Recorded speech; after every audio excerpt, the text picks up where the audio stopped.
Hello everyone, welcome to Infinity Academy YouTube channel. आता आपण बघणार आहे आज की आपला गेम चेंजर बॅच लॉन्च झाली आहे. आता यामध्ये आहे की PCMC, WRD, PWD आणि जी महाट्रान्सको, PCMC जी पण येणाऱ्या तुमच्या लेटेस्ट अपकमिंग एक्झाम आहेत त्यासाठी ही बॅच असणार आहे. तुम्हाला या कॉन्टॅक्ट करायचं असेल तर या नंबरला तुम्ही कॉन्टॅक्ट करू शकता आणि पूर्ण इन्फॉर्मेशन घेऊ शकता किंवा तुम्ही इथे स्वतः येऊन व्हिजिट केली तरी चालेल या ॲड्रेसला. बघा आता आपण जे सेशन स्टार्ट करत आहे 25 क्वेश्चनचं सेशन आहे. यामध्ये टेक्निकलचा ऑल सिलेबस आपण कव्हर केलेला आहे. यामध्ये असं आहे की बघा एखादा टॉपिक घेतला तर मी क्वेश्चन असे घेतले की एखादा टॉपिक पूर्ण कव्हर झाला पाहिजे, जेणेकरून एक्झाम मध्ये त्या टॉपिकवर कुठला पण क्वेश्चन आला तर तो तुम्ही म्हणजे सॉल्व्ह करता आला पाहिजे तुम्हाला. त्यानुसार आपण हे क्वेश्चन सिरीज स्टार्ट केलेली आहे. आता यामध्ये काय आहे की मी 25 क्वेश्चन घेणार, तो टॉपिक घेणार, त्याच्याशी रिलेटेड मला जेवढे इथे पॉसिबल आहे सांगणं तेवढं मी घेणार. पण एवढा तर सिलेबस मला म्हणजे एका टॉपिकवर एवढं मोठं चॅप्टर तर पॉसिबल नाही इथे सांगायला. बॅचमध्ये आपण ते सर्व घेतलेलेच आहे. नेक्स्ट असं आहे की मी जो टॉपिक घेणार त्या टॉपिकशी रिलेटेड तुम्हाला पूर्ण म्हणजे तिथे पूर्ण सिलेबस तो कव्हर करायचा आहे, जेणेकरून मी सपोज एखादा क्वेश्चन घेतला त्या क्वेश्चनला तुम्ही व्हिडिओ बघितल्यानंतर किंवा व्हिडिओ बघत असताना स्टॉप करून पण तुम्ही ते म्हणजे तिथला जो टॉपिकची रिलेटेड पार्ट आहे तो तुम्ही पूर्ण कव्हर करू शकता. नेक्स्ट आहे बघा, आता आपण क्वेश्चन बघणार आहे. बघा, rock form due to the alteration of original structure due to the heat and expansive pressure are each called. आता यामध्ये काय आहे फर्स्ट बघणार आहे आपण सेडिमेंटेशन रॉक काय आहे, इग्निजनियस रॉक कशामुळे फॉर्म झालेला आहे आणि मेटामॉर्फिक रॉक कशामुळे फॉर्म झालेला. आता बघा फर्स्ट काय याचे क्लासिफिकेशन आहे. फर्स्ट क्लासिफिकेशन आहे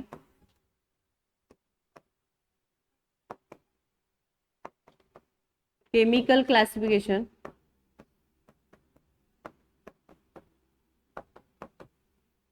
सेकंड आहे फिजिकल क्लासिफिकेशन.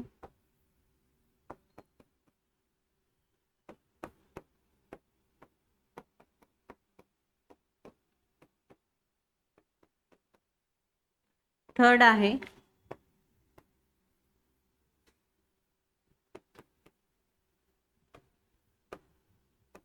Geological classification. आता यामध्ये बघा केमिकल क्लासिफिकेशन कुठले आहेत, जिओलॉजिकल क्लासिफिकेशन कुठले आहे, फिजिकल क्लासिफिकेशन कुठले आहे ते तुम्हाला बघून घ्यायचं आहे. मी जिओलॉजिकल क्लासिफिकेशन मध्ये काय राहते की एक इग्निजनियस रॉक राहतो, सेडिमेंटरी रॉक आणि मेटामॉर्फिक रॉक. आता जेव्हा जिओलॉजिकल क्लासिफिकेशन मध्ये इग्निजनियस रॉक फॉर्म होतो तो कसा फॉर्म होतो, कूलिंग अँड सॉलिडिफिकेशन.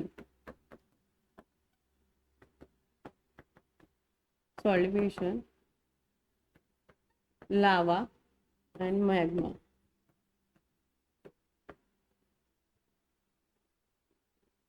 बघा इग्निजनियस रॉक हा कूलिंग सॉलिडिफिकेशन मुळे फॉर्म झालेला इग्निजनियस रॉक आहे. सेडिमेंटरी रॉक मध्ये काय असते की वेदरिंग ऍक्शन, म्हणजे सपोज एखाद्या रॉकवर किंवा वेदरिंग ऍक्शन झाले त्याच्यामुळे तो नवीन रॉक तयार झालेला त्याला आपण सेडिमेंटरी रॉक म्हणतो. Weathering action. आता नेक्स्ट आहे मेटामॉर्फिक रॉक. मेटामॉर्फिक रॉक कशामुळे झालेला आहे की हीट अँड प्रेशर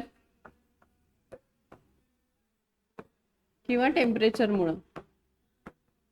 हा फॉर्म कशामुळे झाला आहे, हीट, प्रेशर किंवा टेम्परेचर मुळे. आता इथे काय विचारलेलं आहे, हीट अँड एक्सपेन्सिव्ह प्रेशर मुळे झालेला रॉक कुठला आहे म्हणते तर मेटामॉर्फिक रॉक आहे. सपोज तुम्हाला कूलिंग अँड सॉलिडिफिकेशन मध्ये विचारलं की मॅग्मा लावामुळे झालेला रॉक कुठला आहे तर तो इग्निजनियस रॉक आहे. नेक्स्ट आहे वेदरिंग ऍक्शन मुळे कुठला रॉक फॉर्म होतो, तुमचा सेडिमेंटरी रॉक फॉर्म होतो. आता बघा नेक्स्ट आहे फिजिकल क्लासिफिकेशन. याच्यामध्ये काय आहे की तुमचं अनसॅट्रिफाईड रॉक, सॅट्रिफाईड रॉक, पॉल्युटेड रॉक आणि यामध्ये याचे एक्झाम्पल विचारलेलं आहे की सॅट्रिफाईड रॉक म्हणजे कुठलं एक्झाम्पल आहे, सँडस्टोन कशाचं एक्झाम्पल आहे, लाईमस्टोन कशाचं एक्झाम्पल आहे. परत तुम्हाला जिओलॉजिकल क्लासिफिकेशन कुठले, केमिकल कुठले, केमिकलचे परत त्याच्यामध्ये केमिकलमध्ये कुठले टाइप्स येते हे सर्व तुम्हाला रीड करायचं आहे. आता बघा, स्टोन हा टॉपिक मध्ये तुम्हाला क्लासिफिकेशन करायचे आहेत. फॉर एक्झाम्पल कुठले कुठले एक्झाम्पल आहे आणि फिजिकलचे कुठले आहेत, केमिकलचे कुठले आहेत आणि जिओलॉजिकलचे आहेत. कधी कधी काय होतंय, तुम्हाला 3 जिओलॉजिकलचे देईल, 1 केमिकलचे देईल, किंवा 2 केमिकलचे देणार, 2 जिओलॉजिकलचे देणार आणि विचारणार की केमिकलचे क्लासिफिकेशन कुठले आहेत. तर हे तुम्हाला आलं पाहिजे. तर काय आहे की सपोज हा क्वेश्चन तुम्ही घेतलाय, तर रॉक्स बद्दल पूर्ण डिटेल्स तुम्हाला एक वेळेस म्हणजे त्याला रिव्हिजन करायची आहे फास्ट मध्ये. आता नेक्स्ट क्वेश्चन आहे, the main ingredient of the good quality brick of the earth. आता ब्रिक जेव्हा आपण बनवतो त्याच्यामध्ये मेन इन्ग्रेडियंट कुठला ऍड करतो की त्याच्यामुळं क्वालिटी ब्रिकची चांगली येईल. आता फर्स्ट याच्यामध्ये बघा, मॅग्नेशिया नॉट लेस दॅन 10% पेक्षा आपण जास्त यूज करू शकत नाही. लाईम आपण 5% पेक्षा घेऊ शकत नाही. सिलिका आपण 50 to 60% घेतो. आणि यांनी काय होतंय, शेव ॲल्युमिनियममुळे काय होतंय की आपण 20 ते 30% घेतो. 30% याच्यामुळे काय होते की प्लास्टिसिटी तुमची येणार. आता बघा, तुम्हाला ब्रिक बद्दल काय काय वाचायचंय, ब्रिकचे क्लासिफिकेशन, ब्रिक मध्ये कुठले कुठले फंक्शन आहे आणि ब्रिकचे किती किती, म्हणजे सपोज तुम्ही किती पर्सेंटेज यूज केलेला आहे, ॲल्युमिना किती पर्सेंट यूज केलेला आहे, सिलिका किती पर्सेंट यूज केलेला आहे, लाईम किती पर्सेंट यूज केलेला आहे, हे पर्सेंटेज पण तुम्हाला विचारणार. कधी कधी विचारणार की ॲल्युमिनाचं फंक्शन काय आहे, तर प्लास्टिसिटीमुळे होते. सिलिका आपण काय यूज करतो, तर शेप म्हणजे शेप युनिफॉर्मली देते त्याच्यामुळे आपण सिलिका यूज करतो. ते म्हणजे तुम्हाला इथे फंक्शन विचारणार, पर्सेंटेज विचारणार, ब्रिकच्या साईज विचारणार, ब्रिकचे टाइप्स विचारणार आणि ब्रिकच्या टेस्ट विचारणार, यावरती क्वेश्चन. तर तुम्ही काय करायचं की ब्रिकशी रिलेटेड तुमचा जेवढा पण पार्ट आहे तो म्हणजे फास्ट मध्ये तुम्ही त्याला रिवाइज करायचा आहे, जेणेकरून काय होते तुमचा स्टोन कव्हर झाला, ब्रिक कव्हर झालेला, बरोबर. म्हणजे असे छोटे छोटे टॉपिक कव्हर झाले ना तर तुम्ही ऑल सिलेबस कव्हर करू शकता. चला नेक्स्ट बघूया. For construction of 100 mm thick and partition wall it is preferable to use. बघा, आता इंग्लिश बॉन्ड, फ्लेमिश बॉन्ड तुम्हाला माहिती असेल. आपण बघणार आहे first English bond.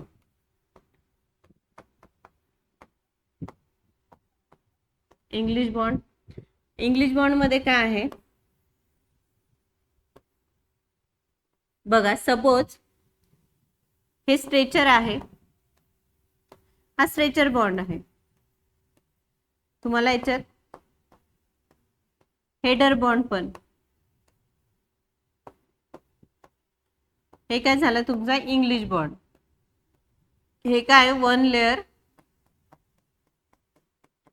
Stretcher, one layer header.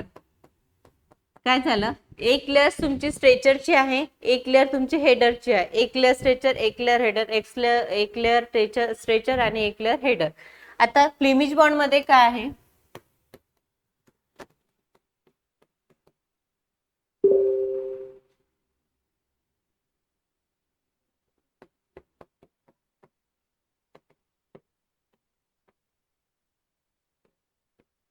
Flemish bond मध्ये काय असते, इच कोर्स म्हटलेलं राहते. इच कोर्स मुळे लक्षात ठेवायचं. यामध्ये काय राहते की एक स्ट्रेचर, एक हेडर, एक स्ट्रेचर, परत एक हेडर, एक स्ट्रेचर, एक हेडर.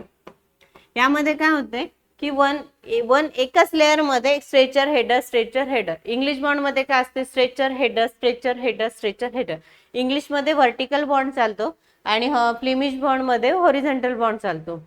हे झालं इंग्लिश आणि फ्लेमिश मधलं. आता नेक्स्ट आहे तुमचं स्ट्रेचर बॉन्ड.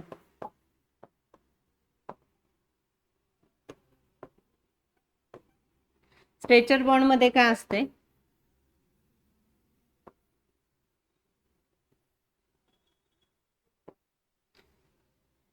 तुम्हाला बॉन्ड मध्ये दिसताना काय दिसणार, पूर्ण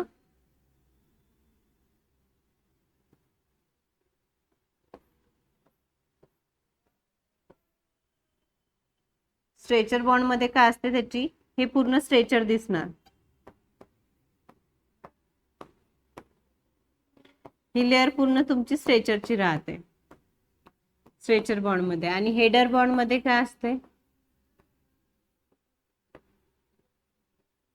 हेडर बॉन्ड मध्ये काय असते, पूर्ण तुम्हाला प्लॅन मध्ये बघताना पूर्ण हेडर दिसणार, पण याची थिक किती असते,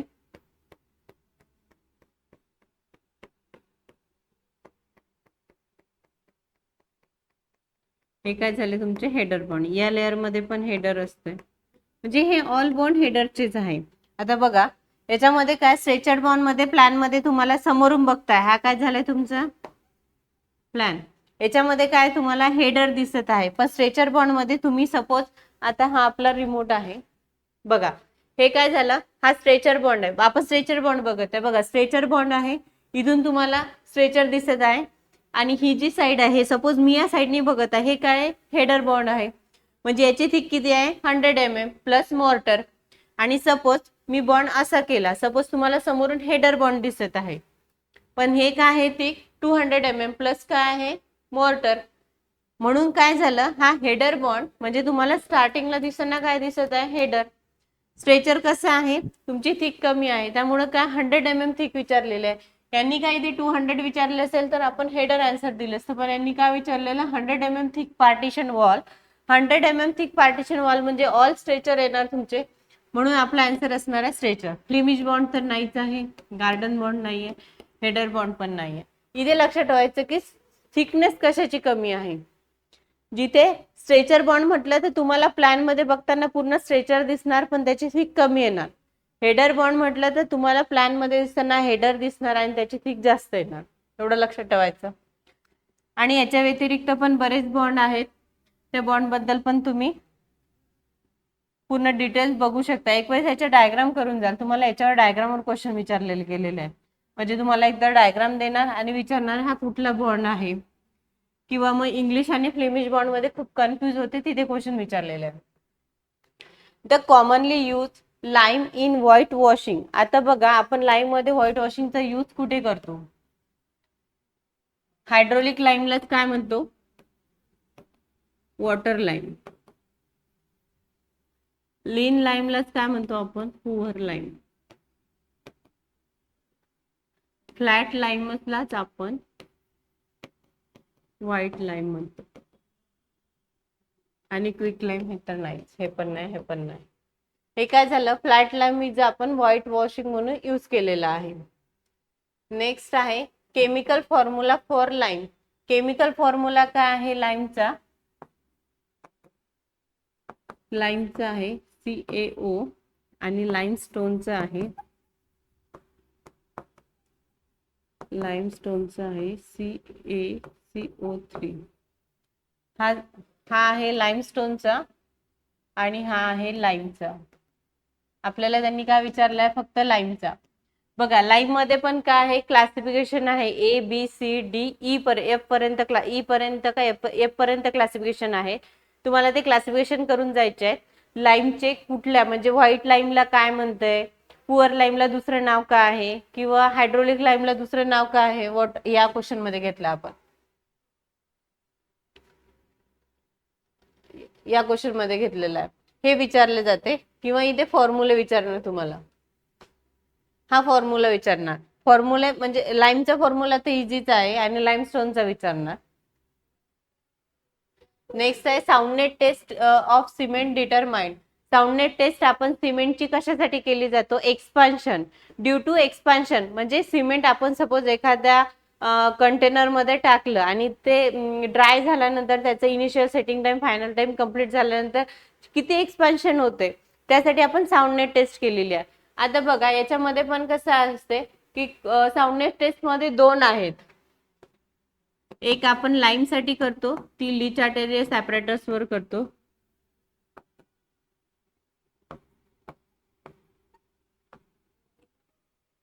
ली चार्टेरियर टेस्ट डायरेक्ट. आणि एक लाईम अँड मॅग्नेशियर करतो, मॅग्नेशियम करतो. ती काय असते ऑटोक्लेव्ह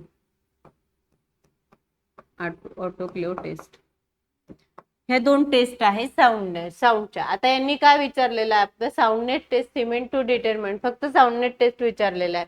ते एक तर फ्री लाईम वर राहते, अल्टिमेट स्ट्रेंथ असं तर कुठली साऊंडनेस मध्ये नाही. ड्युरेबिलिटी हे जे आहे ते ऍग्रिगेट मध्ये आपण साऊंडनेस म्हणून यूज करतो, पण ही ड्युरेबिलिटी आपण ऍग्रिगेट.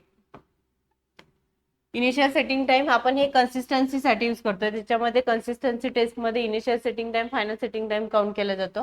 आणि याच्यामध्ये काय होतं की साऊंडनेस टेस्ट साठी आपण 0.78% जे वॉटर यूज करतो ते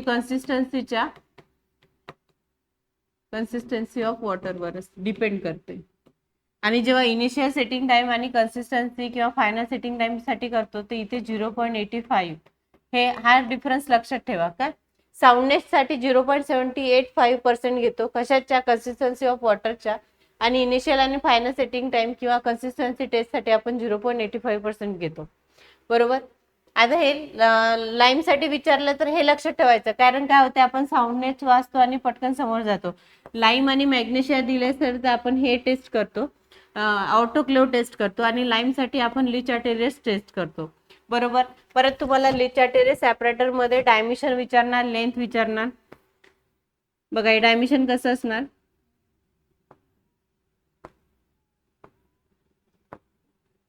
हे इन्स्ट्रुमेंट आहे 30 सेंटीमीटर 30 सेंटीमीटर. आता बघा यामध्ये काय असते, हे 165 mm, सॉरी इथे पण mm आहे, इथे पण mm आहे.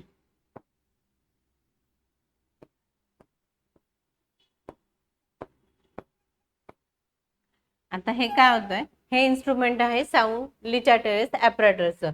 तुम्हाला एक तर इथे लेंथवर पण क्वेश्चन विचारला जातो, डायमीटर काय असते, हाईट काय असते, आणि किती पर्सेंटेज आपण यूज केलेलं आहे साऊंडनेट टेस्ट मध्ये.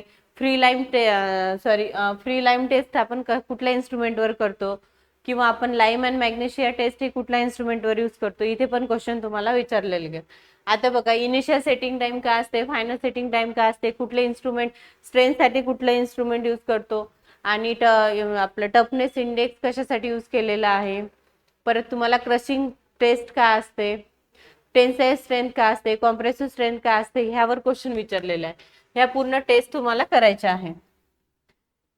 जस्ट तुम्हाला ओव्हरलुक करता येईल एवढं फास्ट मध्ये तुम्ही केलं तर, आणि तुमचा सिलेबस पण लवकर कव्हर होईल. एक टॉपिक करायचा ना तर पूर्ण डिटेल्स बघितलेच पाहिजे आपण त्याची, तेव्हा तो काय होतं सिलेबस आपण म्हणजे पूर्ण कंप्लीट होऊ शकते. Which of the following aggregate give the maximum strength in concrete. आता सपोज कुठले ॲग्रिगेट असे आहे आपण ते यूज करतो की त्याची स्ट्रेंथ जास्त आहे. स्ट्रेंथ म्हणजे काय असते की सपोज एखादं म्हणजे तुम्हाला हाय स्ट्रेंथ दिली जाते.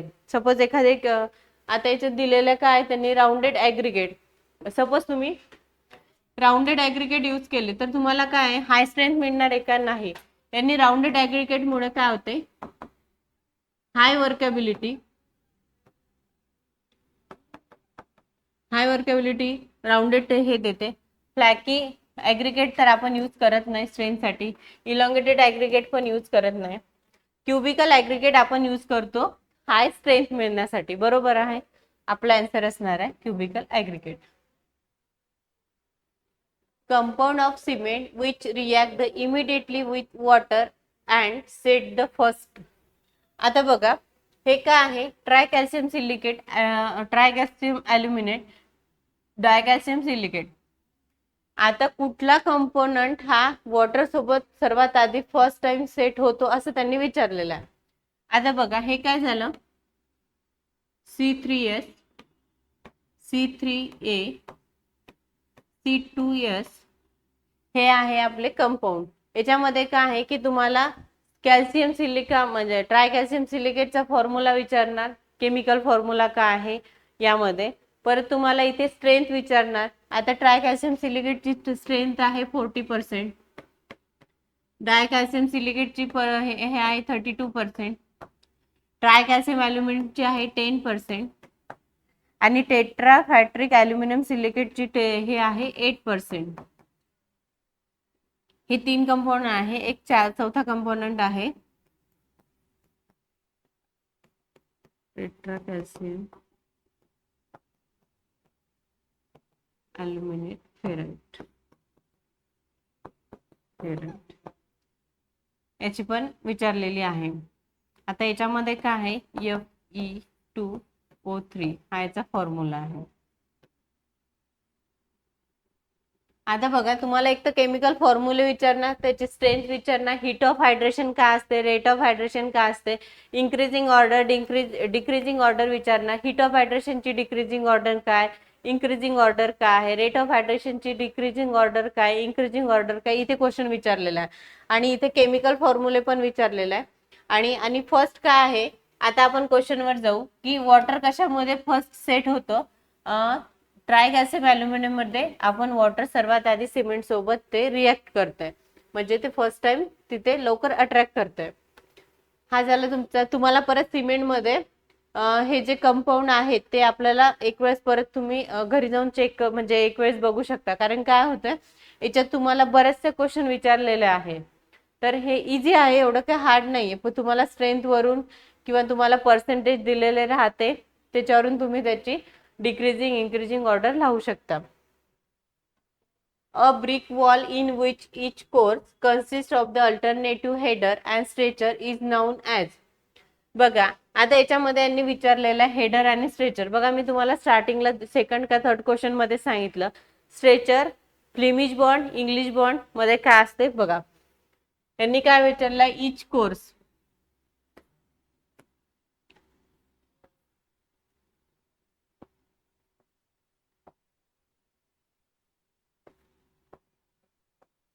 इच कोर्स विचारलेला आहे, बरोबर.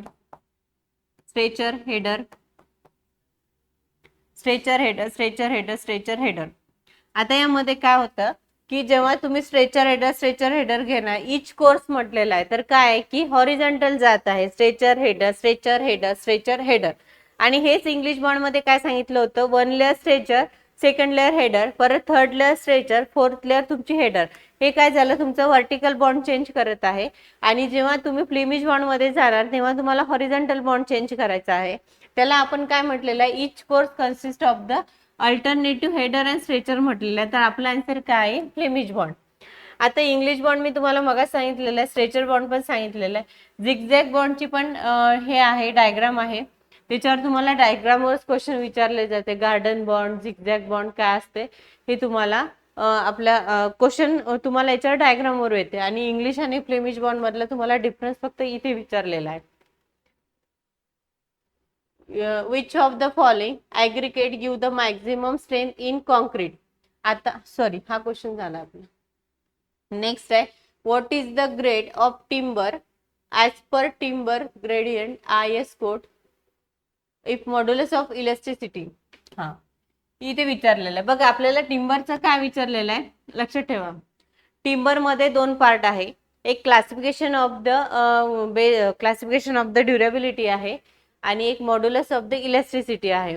आता बघा, फर्स्ट आपण बघणार आहे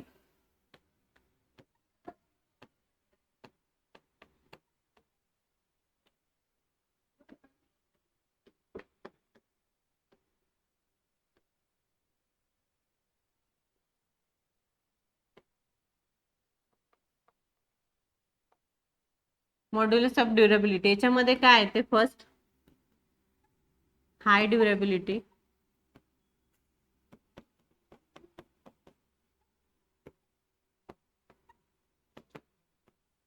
मीडियम ड्युरेबिलिटी,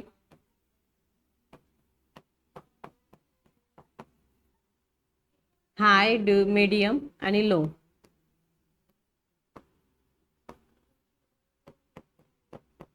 लो ड्युरेबिलिटी. याच्यामध्ये काय येते, हाय मध्ये काय राहते की above the 10 year. Medium durability मध्ये येते 5 to 10 इयर. आणि लो ड्युरेबिलिटी मध्ये येते बिलो द 5 इयर. नेक्स्ट आहे, हे झालं फर्स्ट. सेकंड आहे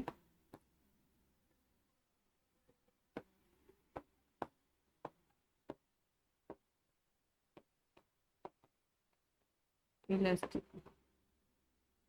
काय विचारलेलं, modulus of elasticity of bending.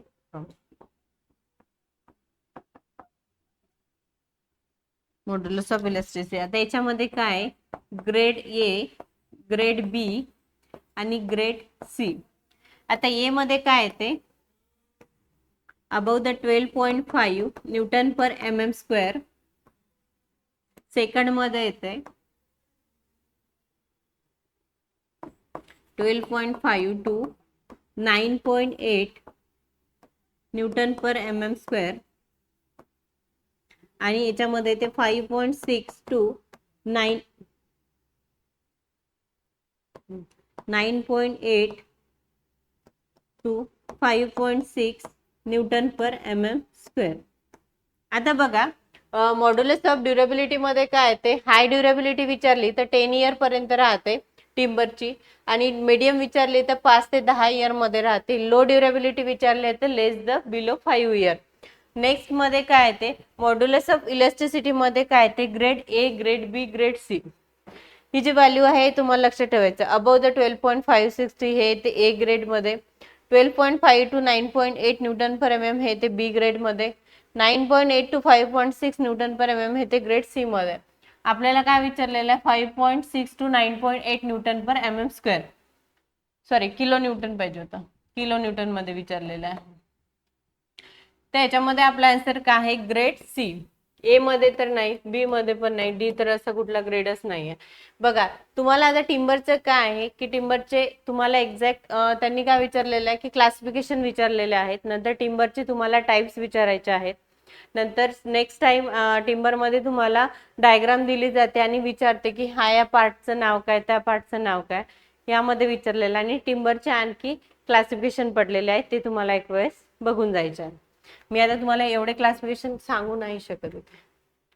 Next आहे flakiness index is by weight of particle it where least latter नाही least dimensional is less than. हा आता बघा काय विचारलंय फ्लॅकेनेस इंडेक्स मध्ये काय असते की याचं डायरेक्ट आहे की आपण जे डायमेन्शन यूज केलेलं आहे तर ते 3/5 असते. आणि इलॉंगेटेड इंडेक्स मध्ये काय असते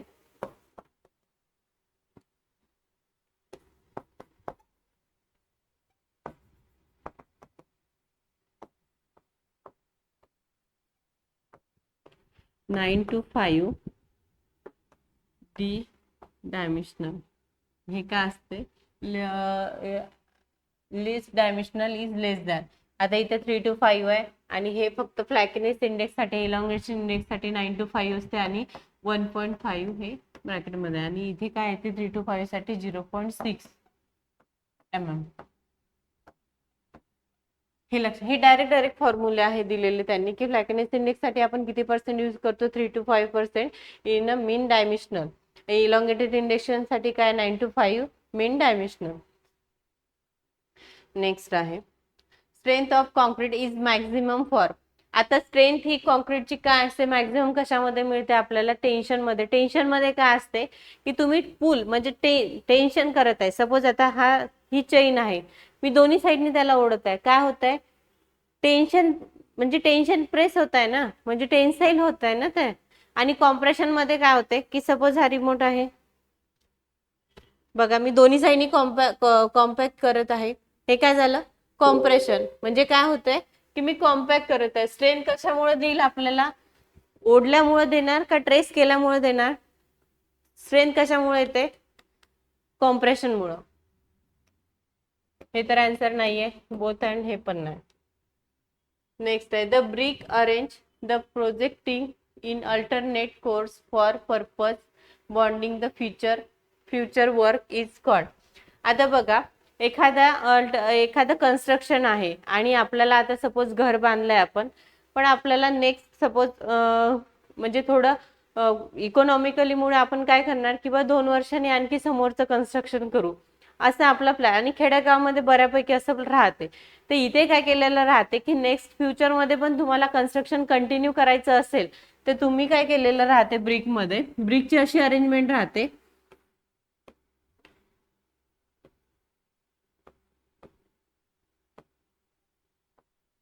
बघा, असं स्टेप बाय स्टेप केलेलं राहते स्कोरच्या. खेड्यागावामध्ये बघा कन्स्ट्रक्शन करताना काय करते ग्राउंड लेवल कन्स्ट्रक्ट केलेलं असते. फर्स्ट ग्राउंडला काय करते एक सिंगल रूम काढलेली राहते आणि साईडला ते ब्रिक मध्ये बघा असे हे ठेवलेले असते, म्हणजे एक समोर एक बॅक साईड, एक समोर एक बॅक साईड, एक समोर एक बॅक साईड. हे काय असते की इन केस आपण हे कशासाठी ठेवतो, सपोज आपण हे एवढं कट करून पण ठेवू शकलो असतो ना आपल्याला इन केस पण हे काय आहे, बॉन्ड, एखादी बॉन्डिंग तयार करण्यासाठी काय की 4 वर्षांनी 10 वर्षांनी आपल्याला सपोज कन्स्ट्रक्शन करायचं असेल तर आपण काय करू शकतो, इथे मॉर्टर फिल करून वीट वीट इथे ठेवू शकतो, इथे पण ठेवू शकतो ब्रिक, इथे पण ब्रिक ठेवू शकतो आणि इथून काय होतंय की आपण कंटिन्यू करू शकतो. आणि इथे म्हणजे हा जो जॉईंट आहे हा कशासाठी ठेवलेला राहते, इन केस फ्युचरमध्ये तुम्हाला कन्स्ट्रक्शन करायचं असेल तर तुम्ही इथून म्हणजे प्रॉपर बॉन्डिंग पण मिळते. नाहीतर तुम्हाला नवीन कन्स्ट्रक्शन चालू करायचं असेल तर परत तिथे तो जॉईंट बसणे पॉसिबल राहत नाही, त्याच्यामुळे त्यांनी असं हे दिलेलं आहे. म्हणून यांनी काय विचारलेलं आहे की पर्पज काय बॉन्डिंग फ्युचर वर्क करण्यासाठी, तर ते काय त्याला काय म्हटलेलं आहे, हे जे सिस्टीम असते बनवलेली त्याला आपण टूथिंग म्हणतो. लेसिंग मध्ये काय राहते, लेसिंग हे आपल्या बार मध्ये यूज केलेलं आपण आरसीसी मध्ये. लेसिंग मध्ये काय असते, सपोज हे 2 बार आहे आणि हे आपल्याला परत कंटिन्यू करायचे आहे, हे एवढे एवढेच आहे, तर हे काय असते लेसिंग आपण इथे पॅक करतो. हे 3/4 मध्ये घेतो. हे झालं लेसिंग. लेसिंग आपला आन्सर नाहीये. टूथिंग हे असं काही नाहीये, स्टूलिंग पण असं काही नाहीये. टूथिंग हे आपला आपण फ्युचर मध्ये यूज करतो ब्रिक कन्स्ट्रक्ट करण्यासाठी. The most suitable door for any entrance to any air condition room. म्हणजे काय होतंय की बघा, स्लायडिंग डोअर कशासाठी यूज करतो आपण, की अनलिमिटेड स्पेस असेल तुम्हाला, म्हणजे तुम्ही युजफुल एरिया असेल आणि अनलिमिटेड स्पेस असेल तर आपण तिथे स्लायडिंग डोअर यूज करतो. हे तर नाहीये. लोअर डोअर आपण कशासाठी यूज करतो, बाथमध्ये. बाथमध्ये स्पेस अनलिमिटेड. आणि कोलॅप्सिबल डोअर कुठे यूज केले जातं आपलं, कोलॅप्सिबल डोअर आपण एंट्रन्स मध्ये पण यूज करतो, किंवा आपलं मेन गेट जे राहते कोलॅप्सिबल डोअर, की आपण सपोज घर आहे कन्स्ट्रक्ट केलेलं, थोडंसं गार्डन आहे आणि समोर एक गेट राहते त्याला कोलॅप्सिबल डोअर म्हणतो. किंवा आपली जी लिफ्ट वगैरे राहते त्याच्या बाजूला ते ओपन केलेलं डोअर राहते ना, त्याला आपण कोलॅप्सिबल डोअर म्हणतो. हे पण आन्सर नाहीये. आणि रिव्हॉल्विंग डोअर आपलं हे आन्सर आहे. यांनी काय होते की एक असं डोअर राहते हे सर्कल, आणि याच्यामध्ये असे काच बसवलेले राहते, जेणेकरून काय होते एक पर्सन असा गेला तरी इथे परत हे क्लोज होऊन जाते, हा पर्सन आतमध्ये जाते. परत सपोज इथून कोणी बाहेर आलं तर हा एक पर्सन आहे हा आतमध्ये जाते, म्हणजे हे बंदच राहते, जेणेकरून म्हणजे जास्त बाहेरची हवा इथे येऊ शकत नाही. त्यालाच आपण एअर कंडिशन डोअर म्हणतो किंवा रिव्हॉल्विंग डोअर म्हटलेला आहे. आणखी तुम्हाला याच्यामध्ये डोअरचे टाइप्स आहे, डोअरचे कंपोनंट आहे, कुठल्या म्हणजे छोटे छोटे डेफिनेशन आहे, किंवा डोअरचे तुम्हाला टाइप्स करून जायचे की कुठल्या डोअरचं कुठे यूज केलेलं आहे. परत विंडोचं पण तसंच आहे की विंडोचा यूज कुठल्या कुठल्या विंडोज आहेत आणि त्याचा यूज काय आहे, कॉर्नर विंडो काय आहे, बाय विंडो काय आहे, त्याच्यामध्ये ग्लोबल विंडो काय आहे, त्यामध्ये पण तुम्हाला विचारलेलं आहे. तर तुम्ही डोअर विंडोचा पण पार्ट करून जाऊ शकता इथे. म्हणजे तुम्हाला छोटे छोटे डेफिनेशन आहे, तुम्ही एक वेळेस डायग्राम पण समजून घेतली ना डोअर विंडोची तर हे क्लिअर होते. नेक्स्ट आहे the portion of the wall on which the end any arch rest is noun. बघा, सपोज एखादी ही आर्च आहे आपण कन्स्ट्रक्ट करत आहे आणि हे लास्ट मध्ये ही वॉल आहे, ही वॉल आहे. तर हा जो लास्ट वाला पियर म्हणजे हा लास्ट वाला जो कॉलम राहते याला काय म्हटलेलं आहे असं त्यांनी विचारलेलं आहे. बघा इथे काय राहते, हे तुमचं राईट,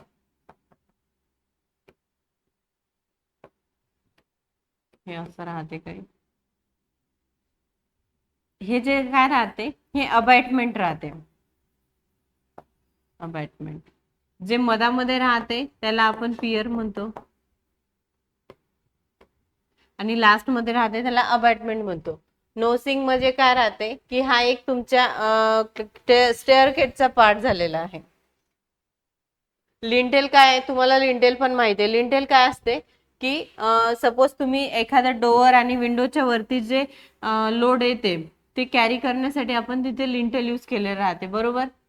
किंवा आपल्या सज्जाच्या लेवलला सपोज आता ही डोअर आहे, सॉरी विंडो आहे, विंडोच्या वरती असा थोडासा आउटसाइड पार्ट राहतो आणि याच्या लेवलला हे पूर्ण लिंटेल राहते, म्हणजे वॉलच्या वरती. हे काय करते की तुमचा वरचा येणारा लोड आहे तो डिस्ट्रीब्युट करते आणि तो तुम्हाला याला पण म्हणजे डोअर विंडोला पण काय असते, कनेक्ट असते, बरोबर. त्यांनी काय होतं की स्ट्रक्चरचा जो लोडेड पार्ट आहे तो डिस्ट्रीब्युट केला जातो. ही झाले तुमची लिंटेल. अबॅटमेंट तुमचा आन्सर आहे. सॉफ्टी हे असं काही नाही. आणि नोसिंग हा तुमचा काय असते, सपोज आता पार्ट आलाच आहे तर सांगते. हे जे काय झालंय तुमचं ट्रेड, आणि हा काय झालाय परत तुमचं राईज. हा काय झालं तुमचं राईज. हा जो पार्ट आहे समोरचा त्यालाच आपण नोसिंग म्हणतो, बरोबर. हा तुमचा स्टेअरकेसचा पार्ट आहे. बघा याच्यामध्ये मी तुम्हाला डोअर बद्दल सांगितलं, विंडो बद्दल सांगितलं, आणि स्टेअरकेस मध्ये पण तुम्हाला अशा छोट्या छोट्या ते डेफिनेशन मध्येच विचारणार की याला काय म्हणतंय. डोअर म्हणजे ते हँगर हे असते, हँड हँगर राहते, याला काय म्हणतंय. परत ट्रेडची साईज काय, राईटची म्हणजे आपली राईटची साईज काय आहे, पब्लिक ट्रेड मध्ये कुठली यूज करते. किंवा हे पण विचारणार की रेसिडेन्शियल बिल्डिंग मध्ये स्टेअरकेसची साईज काय असते, राईज काय असते, ट्रेड काय असते, हे पण विचारणार. नेक्स्ट आहे in levelling the correction for curvature is given by D, where D is the distance, R is the radius of the earth. आता याच्यामध्ये काय आहे की कर्वेचरचे दोन पार्ट आहे, तीन क्लासिफिकेशन पडते. Curvature for correction, curvature for refraction, curvature for combination. Correction for curvature मध्ये काय असते, आता याच्यामध्ये तुम्हाला एक तर डायरेक्ट फॉर्म्युला विचारणार, नाही तर तुम्हाला एक तर हे विचारणार, प्रॉब्लेम विचारणार. डी चे तुम्हाला व्हॅल्यू दिलेली राहते किलोमीटर मध्ये, मीटर मध्ये दिलेली असेल तर त्याला किलोमीटर मध्ये कन्वर्ट करायचं. आता बघा यांनी कशाचं विचारलेलं आहे, correction for curvature, curvature for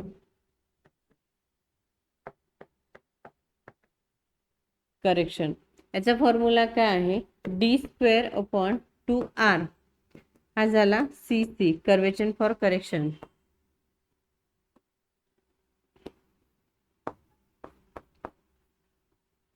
curvature for refraction,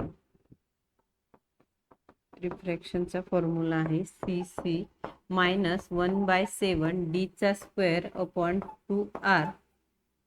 आणि करेक्शन फॉर करेक्शन कर्वेचर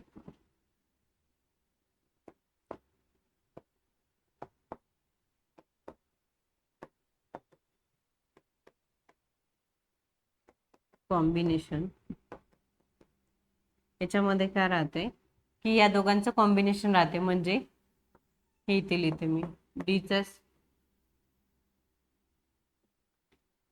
इथे लिहिते, इथे राहते डीचा स्क्वेअर अपॉन 2r प्लस 1/7 डीचा स्क्वेअर अपॉन 2r. हे कॉम्बिनेशन राहते याचा.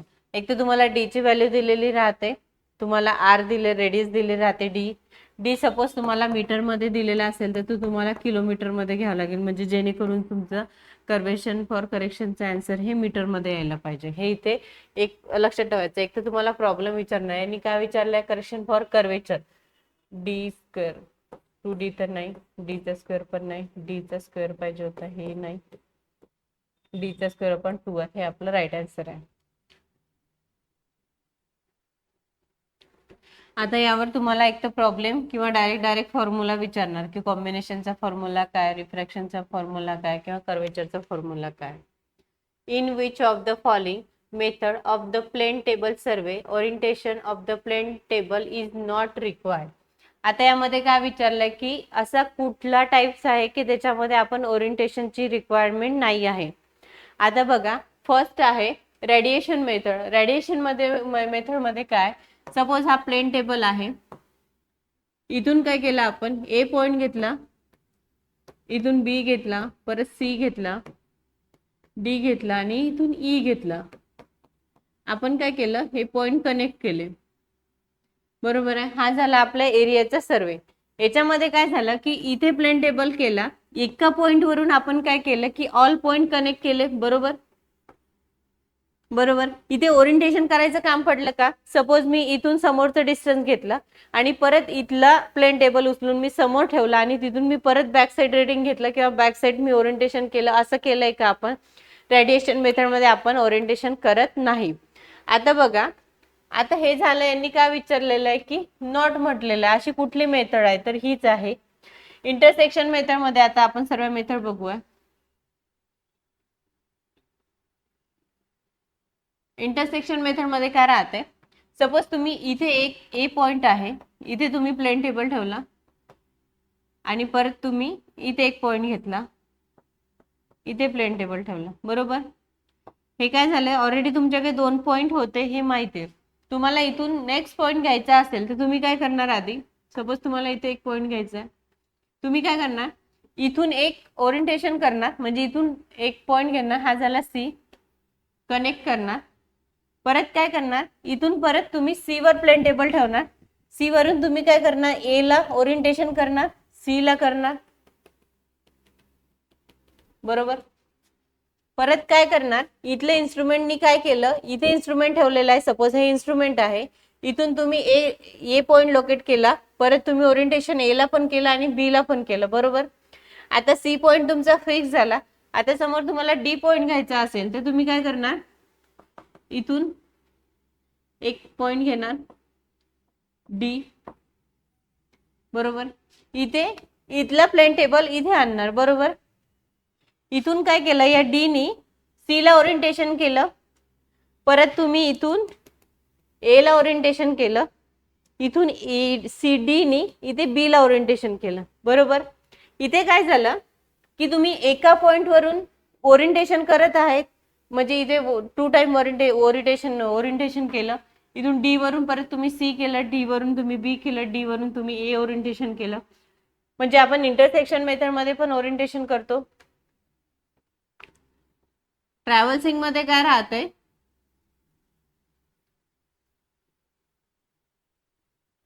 सपोज हा एक अँगल आहे, एक ए पॉइंट आहे, हा एक प्लेन टेबल आहे, इथून आपण एक ओरिएंटेशन केलं, इथे गेलो, बी पॉइंटला गेलो, बी वरून काय केलं आपण इथे बी पॉइंट लोकेट केला, ए वरून बी, बी ला आपण प्लेन टेबल ठेवला, परत बी वरून आपण ए ला पण ओरिएंटेशन करतो का, ॲक्युरेसी येण्यासाठी.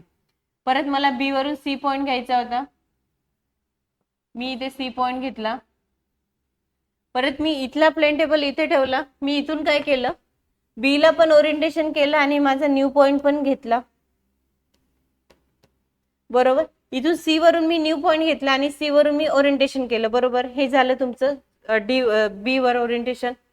परत मी डी ला प्लेन टेबल ठेवला, डी वरून मी सी चं ओरिएंटेशन केलं आणि डी वरून मी ए पण परत लोकेट केलं किंवा मी ई पॉइंट परत घेतला. हे काय झालं तुमचं की तुम्ही ओरिएंटेशन करत आहात. ट्रॅव्हल्सिंग मध्ये पण ओरिएंटेशन करतो, रिसेक्शन मेथड मध्ये तर करावंच लागते, कारण इथे 2 पॉइंट 3 पॉइंट प्रॉब्लेम आहे आणि इथे बायसायकल मेथड आहे. परत 2 पॉइंट 3 पॉइंट प्रॉब्लेम मध्ये पण तुम्हाला ओरिएंटेशन करावं लागते. हे झाले रिसेक्शन. आता बघा, प्लेन टेबल मध्ये तुम्हाला कुठले कुठले इन्स्ट्रुमेंट यूज करायचे आहेत. प्लेन टेबल मध्ये काय लागते तुम्हाला, एक प्लंब बॉब लागतो, रेंजिंग रॉड पाहिजे, परत तुम्हाला अलाइडेट पाहिजे, म्हणजे तुम्हाला हे करण्यासाठी ओरिएंटेशन करण्यासाठी, आणि तुम्हाला त्या इन्स्ट्रुमेंटचा काय यूज आहे, म्हणजे पर्पज काय आहे हे पण तुम्हाला विचारणार. कधी कधी विचारणार अलाइडेटचा यूज काय आहे, प्लंब बॉबचा यूज काय आहे, तुम्ही प्लेन टेबल सर्वे म्हणजे फील्डवर करू शकता का. म्हणजे सपोज एखादं हे आहे, रेनी सीझन आहे, त्यामध्ये तुम्ही प्लेन टेबल करू शकणार का, पॉसिबल नाही. ते एक फील्डवर वर्क आहे आणि आपण काय करतो की ॲज इट इज फील्डवर प्लस आपण ड्रॉइंग वर्क म्हणजे दोन्ही पण वर्क करतो तिथे. हा झाला प्लेन टेबल. आता प्लेन टेबलचे मेथड, प्लेन टेबलच्या परत मेथडनुसार तुम्हाला प्लेन टेबलमध्ये कुठले इन्स्ट्रुमेंट आहे, कुठल्या इन्स्ट्रुमेंटला काय म्हटलंय, त्याचा पर्पज काय, त्याचे फंक्शन काय, हे तुम्हाला प्लेन टेबलमध्ये करायचं आहे किंवा हा पार्ट तुम्हाला वाचून घ्यायचा आहे. परत नेक्स्ट आहे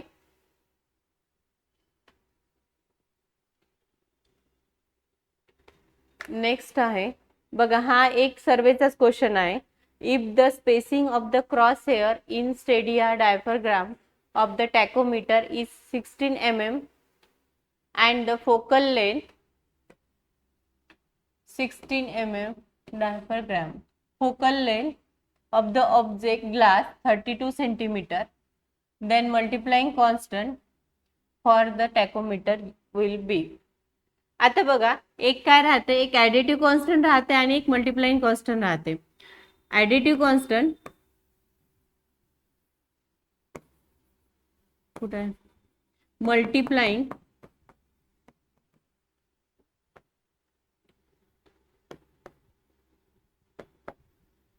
मल्टिप्लाइंग कॉन्स्टंटचा फॉर्म्युला काय, फोकल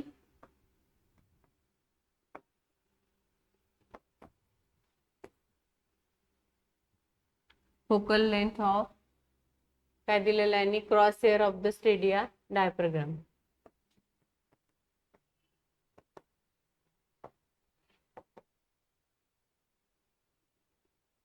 म्हणजे याचा फॉर्म्युला काय राहते, F/I.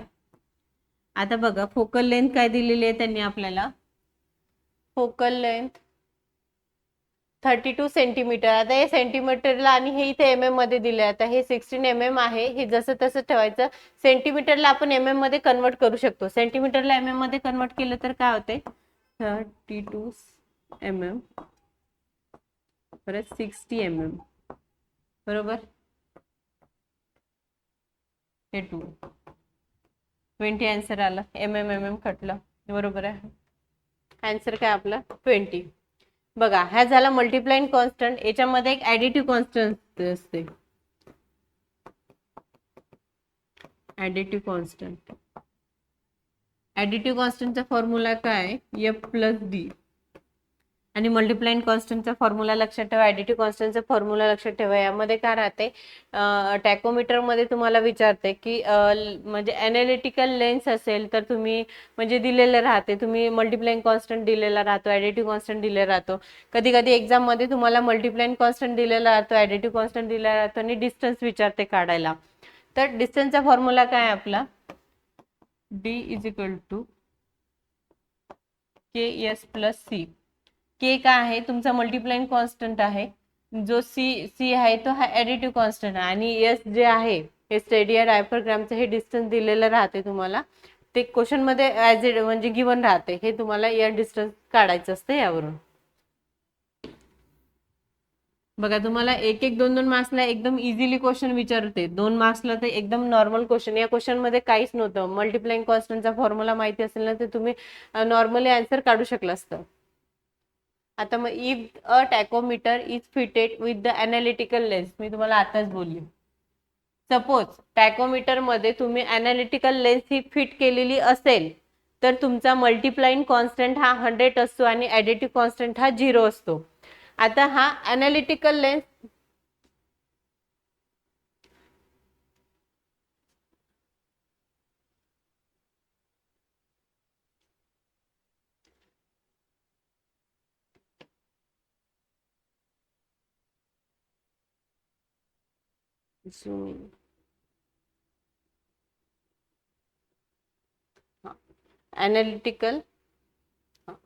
अनालिटिकल लेन्स तुम्हाला दिलेली असेल तर तुम्हाला मल्टिप्लाइंग कॉन्स्टंट आणि ऍडिटिव्ह कॉन्स्टंट हा कॉन्स्टंट म्हणजे मल्टिप्लाइंग कॉन्स्टंट हा 100 असतो आणि ऍडिटिव्ह कॉन्स्टंट हा 0 असतो. सपोज तुम्हाला अनालिटिकल लेन्स ही फिटेड केलेली नसेल तर तुम्हाला तो क्वेश्चन वरून काढावा लागतो. त्याच्यामध्ये तुम्हाला फोकल लेंथ देते आणि स्टेडिया डायफ्राग्राम म्हणजे काय असते, हा तुमचा एक हे राहते त्या टॅकोमीटर मध्ये, ह्या 3 इमेज राहते. हे जे डिस्टन्स असते 2 यामधलं हा तुमचा ऍडिटिव्ह स्टेडिया डायफ्राग्राम राहतो. तर हे डिस्टन्स तुम्हाला घ्यावं लागते. सपोज हे वरचं डिस्टन्स खालचं डिस्टन्स देते तर यातला डिफरन्स घ्यावा लागते आय. म्हणजे फोकल लेंथ दिलेली राहते, डी दिलेला राहतो, तुम्हाला लेंथ दिलेली राहते, त्याच्यावरून तुम्हाला मल्टिप्लाइंग कॉन्स्टंट आणि ऍडिटिव्ह कॉन्स्टंट काढायचं. आता बघा, ऍडिटिव्ह कॉन्स्टंट इज 100, नाही 0 पाहिजे, चुकलं. मल्टिप्लाइंग कॉन्स्टंट 100, ऍडिटिव्ह कॉन्स्टंट 0, हे बरोबर.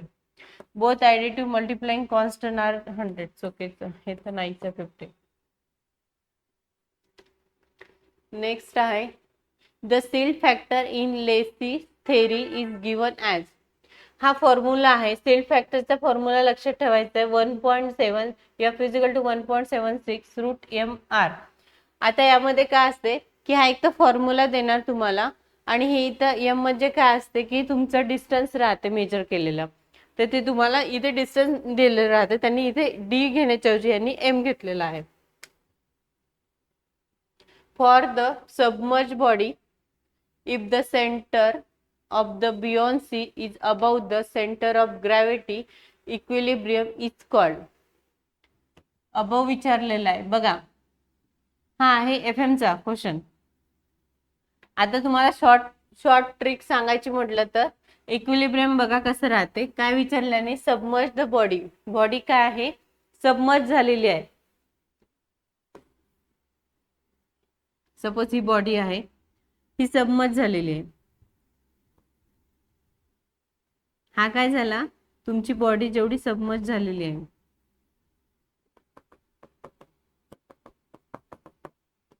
हा काय झाला तुमच्या बॉडीचा सेंटर ऑफ ग्रॅव्हिटी. आणि काय दिलेलं आहे त्यांनी, जे body buoyancy about the centre of gravity, ही जी आहे सेंटर ऑफ ग्रॅव्हिटी पेक्षा अबाव असेल, म्हणजे जो बियॉन्सी सपोज हा तुमचा बीजी हा सेंटर ऑफ ग्रॅव्हिटी पेक्षा जास्त असेल तर काय असते तुमचं, अबव असेल तर तुमचं स्टेबल असते, बिलो असेल तर अनस्टेबल असते आणि इक्वल असेल तर तुमचं न्यूट्रल असते. तर यांनी काय विचारलेलं आहे, अबव द ग्रॅव्हिटी म्हणजे सेंटर ऑफ ग्रॅव्हिटी पेक्षा तुमचं सेंटर ऑफ बियॉन्सी हा जास्त आहे, तर त्यामुळे काय येईल तुमचं स्टेबल. बघा जिथे अबव लिहिलेलं असेल सेंटर ऑफ ग्रॅव्हिटी पेक्षा सेंटर ऑफ बियॉन्सी इज अबव असेल तर स्टेबल इक्विलिब्रियम, बिलो असेल तर अनस्टेबल इक्विलिब्रियम, इक्वल असेल तर न्यूट्रल इक्विलिब्रियम, आणि हे तर नाहीच आहे आपल्याला. आणि बियॉन्सी मध्ये काय होते की तुम्हाला हे विचारणार, एक तर तुम्हाला सबमर्ज बॉडी विचारणार किंवा फ्लोटेड बॉडी बद्दल विचारणार. तर याच्यामध्ये फक्त एवढं लक्षात ठेवायचं की बॉडी कशी विचारली आहे, सबमर्ज विचारली आहे का तुम्हाला फ्लोटेड बॉडी विचारलेली आहे, म्हणजे पाण्याच्या वरती तरंगणारी बॉडी विचारली आहे की पाण्यात डुबलेली बॉडी विचारलेली आहे, हे याच्यावर विचारलेलं आहे. सेंटर ऑफ बियॉन्सी म्हणजे काय असते, सेंटर ऑफ ग्रॅव्हिटी म्हणजे काय असते की सपोज हा बॉल मी पाण्यात टाकला तर त्या बॉलचा सेंटर म्हणजे सेंटर ऑफ ग्रॅव्हिटी, बियॉन्सी काय आहे की ते वॉटर मध्ये किती सबमर्ज झाला त्याचा सेंटर म्हणजे तुमचं बियॉन्सी. मी क्लासमध्ये प्रॉपर शिकवलेलं आहे. नेक्स्ट आहे pressure inside water droplet is surface tension and dimension. यामध्ये काय असते की हा पण एक फॉर्म्युलाच आहे, लिक्विड ड्रॉपलेट आणि एअर. याच्यामध्ये काय असते 2 सिग्मा डी, ड्रॉपलेटचा आहे 4 सिग्मा डी आणि एअरचा आहे 8 सिग्मा डी. हा फॉर्म्युला लक्षातच ठेवायचा आहे. आता याच्यामध्ये आपल्याला त्यांनी कशाबद्दल विचारलेलं आहे, pressure inside the water droplet विचारलेलं आहे. ड्रॉपलेटचा काय 4 सिग्मा डी, 4 सिग्मा डी हे आपला आन्सर असणार आहे. 8 कशासाठी आहे, एअर साठी आहे. आणि लिक्विड साठी काय आहे 2, लिक्विडचं दिलेलंच नाही. आणि हे हा फॉर्म्युला हे लक्षात ठेवायचे आहे, ड्रॉप साठी, लिक्विड साठी आणि आपल्या एअर साठी किती दिलेलं आहे. याचं एक्सप्लेनेशन नाहीये जास्त, तुम्हाला डायरेक्ट फॉर्म्युला लक्षात ठेवले तरी चालेल. तुम्हाला एवढं डीप मध्ये नाही विचारलेले, डायरेक्ट फॉर्म्युला विचारलेले. नेक्स्ट आहे two basic element use the network. आता बघा आपण सीपीएम मध्ये काय शिकलेलो आहे, सीपीएम पर्ट. सीपीएम म्हणजे काय, क्रिटिकल पाथ मेथड. आता बघा नेटवर्क बनवताना सपोज आपलं हे नेटवर्क राहते, हे नेटवर्क राहते. आता बघा हे काय झालंय तुमचं,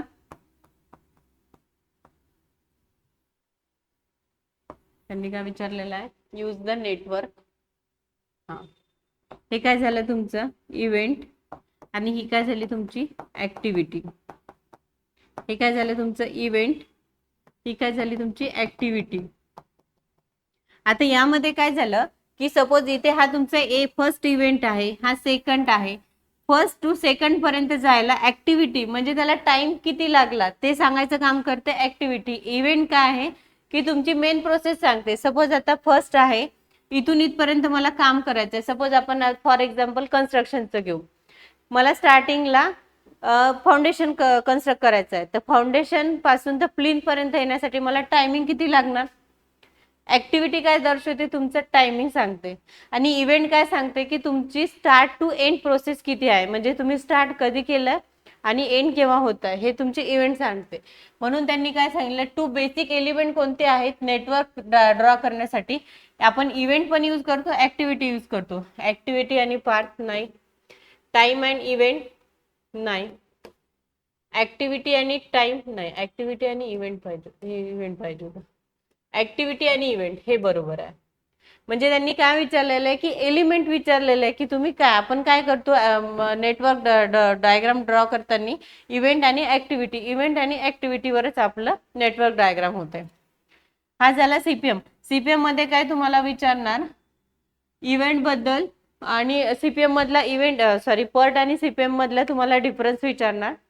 एक तर छोटीशी डायग्राम देणार, त्यामध्ये तुम्हाला क्रिटिकल पाथ म्हणजे काढायला सांगणार, किंवा नॉर्मल क्वेश्चन विचारणार. तुम्हाला सीपीएम वर जास्त क्वेश्चन हार्ड नाही विचारलेलं. एक त्या तुम्हाला नेटवर्क डायग्राम काढायला सांगणार 2 मार्क्सला, किंवा दिलेली राहते तुम्हाला पाथ, क्रिटिकल पाथ काढायला सांगते. नाही त्यात तुम्हाला बेसिक त्याच्या हे विचारणार, म्हणजे अर्लेस्ट मनी काय, फिनिशिंग टायमिंग काय आहे, तर त्याबद्दल तुम्हाला.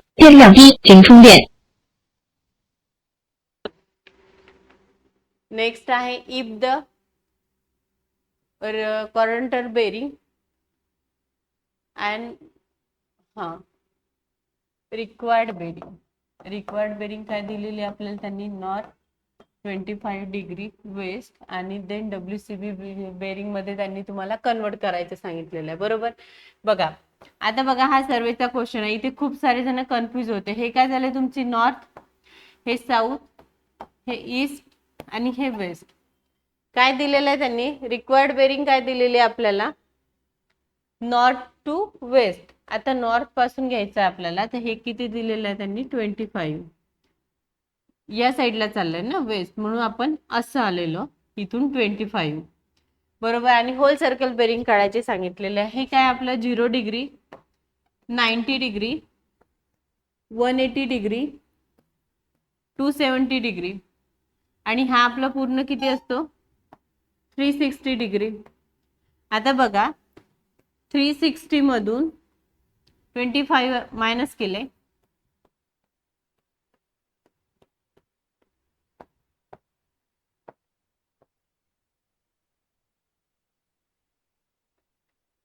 बघा मी मायनस कसे केले, आन्सर आहे का 335. बघा होल सर्कल मधून त्यांनी रिक्वायर्ड बेरिंग म्हणजे काय केलेलं आहे त्यांनी, की आपल्याला ही जी आहे होल ही बेरीज, त्यांनी आपल्याला विचारलं काय आहे, एवढं विचारलेलं. हे 25 मी मायनस केले कशामधून, की या होल सर्कल बेरिंग मधून. आपल्याला त्यांनी होल सर्कल बेरिंग विचारली. आता सपोज क्वेश्चन मध्ये तुम्हाला, आपण दुसरा क्वेश्चन बघूया थोडं. सपोज त्यांनी विचारलेलं आहे तुम्हाला 290 डिग्री, हे होल सर्कल बेरिंग मध्ये दिलेलं आहे, आणि तुम्हाला रिक्वायर्ड बेरिंग काढायचे सांगितले आहे. तर या आहे हे 0, 90 आणि हे 180. होल सर्कल बेरिंग किती दिलेलं आहे, 270. हे किती येईल आपल्याला, 290. बरोबर. ही काय झाली तुमची होल सर्कल. त्यांनी आपल्याला रिक्वायर्ड काढायचे सांगितले. आता आपण काय करणार, की हा पूर्ण 360 असते ना, 360 मायनस 290,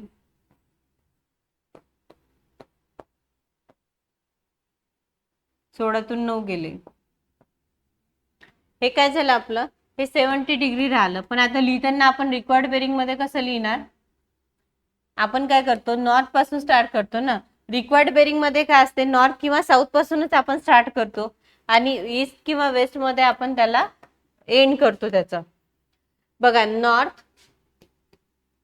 70 डिग्री वेस्ट, तुम्हाला नाही समजलं ना असं काढायला, म्हणजे आता मी तुम्हाला डायग्राम वरूनच सांगितलं, कारण डायग्राम वरून खूप इझी जाते, कुठे चुकण्याचे चान्सेस राहत नाही. ते करायचं 2 मिनिटं, 1 सेकंद, 2 सेकंद लागणार, पण तुमचा क्वेश्चन म्हणजे आन्सर राईट येईल. बरेच जण इथेच रॉंग करते क्वेश्चन, त्यासाठी मी ही होल सर्कल आणि रिक्वायर्ड बेरिंग घेतलेल्या. ठीक आहे, इथे इथे आपले क्वेश्चन संपले आहेत 25. आता आपण नेक्स्ट याच्यामध्ये नेक्स्ट सेशनमध्ये आपण परत 25 क्वेश्चन घेणार आहे. Thank you so much.